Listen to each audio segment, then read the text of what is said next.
ಮತ್ತಾಯನು ಬರೆದಂತಹ ಸುವಾರ್ತೆ 3ನೇ ಅಧ್ಯಾಯ 17ನೇ ವಾಕ್ಯ. ಈತನು ಪ್ರಿಯನಾಗಿರುವ ನನ್ನ ಮಗನು, ಈತನನ್ನು ನಾನು ಮೆಚ್ಚಿದ್ದೇನೆ ಎಂದು ಆಕಾಶವಾಣಿ ಆಯಿತು. ಈ ವಾಕ್ಯದಲ್ಲಿ ಯೇಸು ಕ್ರಿಸ್ತನು ದೀಕ್ಷಾಸ್ನಾನವನ್ನು ಪಡೆದುಕೊಂಡಂಥ ಸಮಯದಲ್ಲಿ ನಡೆದಂಥ ಘಟನೆಗಳನ್ನು ವಿವರಿಸಲಾಗಿದೆ. ನೋಡುವಂಥ ಸಮಯದಲ್ಲಿ ಆ ದಿವಸಗಳಲ್ಲಿ ಸ್ನಾನಿಕನಾದಂಥ ಯೋಹಾನನು ಯೋರ್ದಾನ್ ಹೊಳೆಯಲ್ಲಿ ದೀಕ್ಷಾಸ್ನಾನವನ್ನು ಕೊಡುತ್ತಾ ಇದ್ದನು. ಆಗ ಯೇಸು ಕ್ರಿಸ್ತನು ಅಲ್ಲಿಗೆ ಬಂದು ತನಗೂ ಕೂಡ ದೀಕ್ಷಾಸ್ನಾನ ಮಾಡಿಸುವಂತೆ ಕೇಳುವಾಗ ಅವನಾದರೂ, ಅಯ್ಯೋ ಸ್ವಾಮಿ, ನಾನು ನಿಮ್ಮಿಂದ ದೀಕ್ಷಾಸ್ನಾನ ಮಾಡಿಸಿಕೊಳ್ಳಬೇಕಾಗಿರುವಲ್ಲಿ ನೀವು ನನ್ನ ಬಳಿಗೆ ಬರುವುದೇನೆಂಬುದಾಗಿ ಕೇಳುವಾಗ ಯೇಸು ಕ್ರಿಸ್ತನು ಸದ್ಯಕ್ಕೆ ಒಪ್ಪಿಕೋ, ಹೀಗೆ ನಾವು ಎಲ್ಲ ಧರ್ಮವನ್ನು ನೆರವೇರಿಸತಕ್ಕದ್ದಾಗಿದೆ ಎಂಬುದಾಗಿ ಹೇಳಿದನು.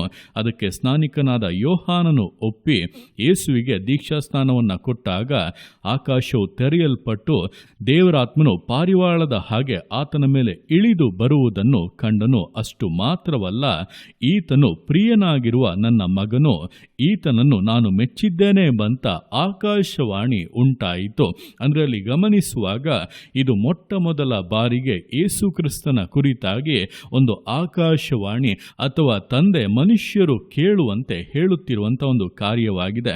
ಇದು ಯಾವ ಸಮಯದಲ್ಲಿ ನಡೆದದ್ದು ಅಂದರೆ ಯೇಸು ಕ್ರಿಸ್ತನು ದೀಕ್ಷಾಸ್ನಾನವನ್ನು ಮಾಡಿಸಿಕೊಂಡಾಗ, ಅಂದರೆ ಯೇಸು ಕ್ರಿಸ್ತನು ಯಾವಾಗ ತಂದೆಯ ಚಿತ್ತಕ್ಕೆ, ತಂದೆ ನೇಮಿಸಿದಂಥ ನಿಯಮಗಳಿಗೆ ತನ್ನನ್ನು ಪೂರ್ಣವಾಗಿ ಒಪ್ಪಿಸಿಕೊಟ್ಟನೋ, ವಿಧೇಯನಾದನೋ, ಆಗ ದೇವರು ಈ ಮಾತುಗಳನ್ನು ಹೇಳಿ ಈತನು ನನ್ನ ಪ್ರಿಯ ಮಗನು, ಈತನನ್ನು ಮೆಚ್ಚಿದ್ದೇನೆ ಎಂಬುದಾಗಿ ಹೇಳುತ್ತಾ ಇದ್ದಾನೆ.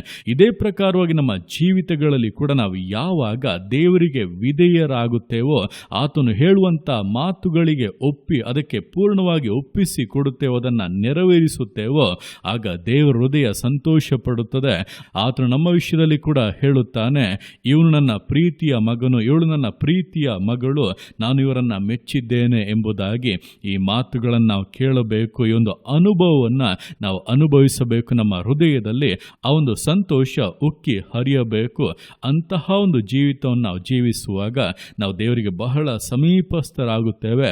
ದೇವರ ಹೃದಯದ ಕಾರ್ಯಗಳನ್ನು ನಾವು ಅರಿತುಕೊಳ್ಳುತ್ತೇವೆ. ಆತನ ಬಲವು ನಮ್ಮಲ್ಲಿ ನಮ್ಮ ಮೂಲಕವಾಗಿ ಪ್ರಕಟವಾಗುತ್ತದೆ. ದೇವರ ಚಿತ್ತವನ್ನು ಪರಿಪೂರ್ಣವಾಗಿ ನೆರವೇರಿಸುತ್ತಾ ಆತನ ಆಶೀರ್ವಾದಗಳ ಪರಿಪೂರ್ಣತೆಯಲ್ಲಿ ಸಂತೋಷವಾಗಿ ಜೀವಿಸಬಹುದಾಗಿದೆ.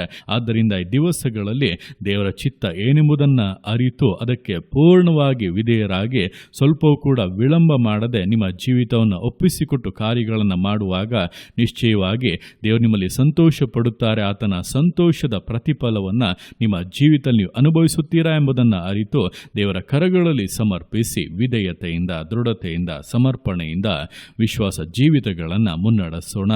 ದೇವರ ಕರಗಳಲ್ಲಿ ಸಮರ್ಪಿಸಿ ಪ್ರಾರ್ಥಿಸೋಣ. ಯೇಸುವೆ ಸ್ತೋತ್ರ ರಾಜ, ಕೊಟ್ಟಂಥ ಈ ದಿವಸಕ್ಕೋಸ್ಕರ ಸ್ತೋತ್ರ ಕರ್ತನೆ. ಈ ದಿವಸವನ್ನು ನಿನ್ನ ಕರಗಳಲ್ಲಿ ಸಮರ್ಪಿಸ್ತಾನೆ. ಪ್ರತಿಯೊಂದು ಜೀವಿತಗಳನ್ನು ನೀನು ಆಳ್ವಿಕೆ ಮಾಡು, ಬಲಪಡಿಸು ಕರ್ತನೆ. ಹೌದಪ್ಪ, ದಿವಸಗಳಲ್ಲಿ ಯೇಸು ಕ್ರಿಸ್ತನು ನಿನ್ನ ಚಿತ್ತಕ್ಕೆ ವಿಧೇಯನಾಗಿ ನಿನ್ನ ನಿಯಮಕ್ಕೆ ಅಪ್ಪ ತನ್ನನ್ನು ಒಪ್ಪಿಸಿಕೊಟ್ಟು ದೀಕ್ಷಾಸ್ನಾನವನ್ನು ಮಾಡಿಸಿಕೊಂಡಾಗ ನೀನು ಕರ್ತನೆ ಆಕಾಶದಿಂದ ಈತನು ಪ್ರಿಯನಾಗಿರುವ ನನ್ನ ಮಗನು, ಈತನನ್ನು ನಾನು ಮೆಚ್ಚಿದ್ದೇನೆ ಎಂಬುದಾಗಿ ಅಪ್ಪ ಬಹಿರಂಗವಾಗಿ ತಿಳಿಸಿದಂತೆ ಈ ದಿವಸಗಳು ನಮ್ಮ ಜೀವಿತಗಳಲ್ಲಿ ಕೂಡ ಕರ್ತನೆ ನಾವು ನಿಮಗೆ ವಿಧೇಯರಾಗಬೇಕು. ನಿಮ್ಮ ಚಿತ್ತಕ್ಕೆ, ನಿಮ್ಮ ನಿಯಮಗಳಿಗೆ ನೀವು ಹೇಳುವಂಥ ಯಾವ ಕಾರ್ಯವಾಗಿದ್ದರೂ ಕೂಡ ನಮ್ಮನ್ನು ಪೂರ್ಣವಾಗಿ ಸಮರ್ಪಿಸಿ ಆ ಕಾರ್ಯಗಳನ್ನು ನೆರವೇರಿಸುವುದಕ್ಕೆ ಪ್ರತಿಯೊಬ್ಬೊಬ್ಬರಿಗೂ ಸಹಾಯ ಮಾಡು. ಎಲ್ಲ ತಡೆಗಳನ್ನು ನೀಗಿಸು ಕರ್ತನೆ, ಎಲ್ಲ ಆಲಸ್ಯಗಳನ್ನು ನೀಗಿಸಪ್ಪ. ನಿನ್ನ ಬಲ, ನಿನ್ನ ಕೃಪೆ ಪೂರ್ಣ ಸಾಧಕವಾಗಲಿ ಯೇಸುವಿನ ನಾಮದಲ್ಲಿ. ಈಗಲೇ ಪರಿಪೂರ್ಣವಾದಂಥ ಸಂತೋಷ ಸಮಾಧಾನವನ್ನು ಅನುಭವಿಸುವಂತೆ ನಿನ್ನಲ್ಲಿ ಕರ್ತನೆ ಆಳವಾಗಿ ಬೇರೂರಿ ನೆಲೆಗೊಂಡು ಅಪ್ಪ ಮೇಲುಗಳನ್ನು ಕಾಣುವಂತೆ ಜೀವಿತಗಳನ್ನು ಅನುಗ್ರಹಿಸು, ಆಶೀರ್ವದಿಸು. ನಿನಗೋಸ್ಕರ ಹೇರಾಳ ಫಲ ಕೊಡುವಂಥ ಜೀವಿತಗಳಾಗಿ ಬದಲಾಗಲಿ. ನಿನ್ನ ಆತಗೆ ಮಾಡುವಂಥ ನಿನ್ನ ಪ್ರೀತಿಗೋಸ್ಕರ, ಕೃಪೆಗೋಸ್ಕರಪ್ಪ ನಿಮಗೆ ಸ್ತೋತ್ರಗಳು. ಪ್ರತಿಯೊಂದು ಜೀವಿತಗಳನ್ನು ಅಪ್ಪ ನಿಮ್ಮ ಕರಗಳಲ್ಲಿ ಸಮರ್ಪಿಸ್ತಾದನೆ. ಆಶೀರ್ವದಿಸು, ಮಾನಿಸು, ಘನಪಡಿಸು. ಎಲ್ಲ ನಿಮ್ಮ ಕರಗಳಲ್ಲಿ ಸಮರ್ಪಿಸಿ ಎಲ್ಲ ಸ್ತುತಿಗಳನ್ನು ಮಾನ್ಪಣಿನೊಬ್ಬನಿಗೆ ಸಲ್ಲಿಸಿ ಯೇಸುವಿನ ನಾಮದಲ್ಲಿ ಬೇಡುತ್ತೆ ನಮ್ಮ ತಂದೆಯೇ. ಆಮೇನ್, ಆಮೇನ್.